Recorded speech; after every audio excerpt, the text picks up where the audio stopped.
আচ্ছা আম্মা, ওই ড্রেসটাই তো আমি পাঠিয়ে দিব। হ্যাঁ, লোকেশনও পাঠিয়ে দিচ্ছি, তুমি ফোনটা রাখো, দেন আমি তোমাকে সেন্ড করছি। আচ্ছা ঠিক আছে, আমি বুঝেছি তো। ওকে ওকে, আসসালামু আলাইকুম। মিলিন মিলিন প্লিজ প্লিজ একটা মিনিট প্লিজ, এক মিনিট। কি কথা বলেন? সামিরের সাথে ভালো আছো তো? ফাহাদ, এটা খুব হাস্যকর একটা প্রশ্ন করলেন না আপনি আমাকে। মানে আমাকে দেখে আপনি বুঝতে পারছেন না যে আমি ভালো আছি কি নাই? আমি যেটা চেয়েছি তার থেকে অনেক বেশি ভালো আছি, এবং এটা আপনাকে বলার কিছু নেই, আপনি আমাকে দেখে অ্যাটলিস্ট বুঝতে পারছেন। আমি কোনো রিয়াক্ট করছি না।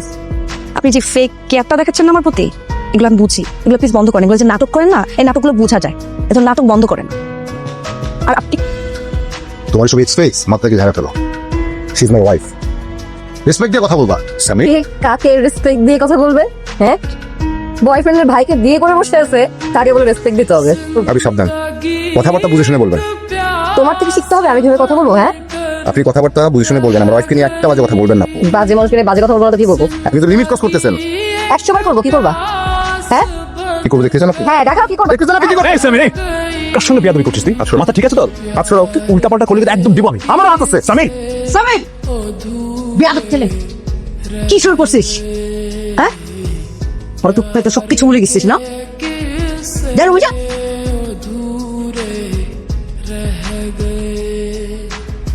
বৌমা, আমি সামিরের পক্ষ থেকে আমি সরি।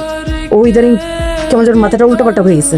মা, আপনার ছেলে কিন্তু প্রচন্ড বেয়াদব। আপনার ছেলে আপনার ফ্যামিলির মানুষ দেখে আমি চুপ করে আছি। আমি বুঝতে পারছি মা, ও আড্ডাবাজি বেশি করে তো কেমন যেন হয়ে গেছে।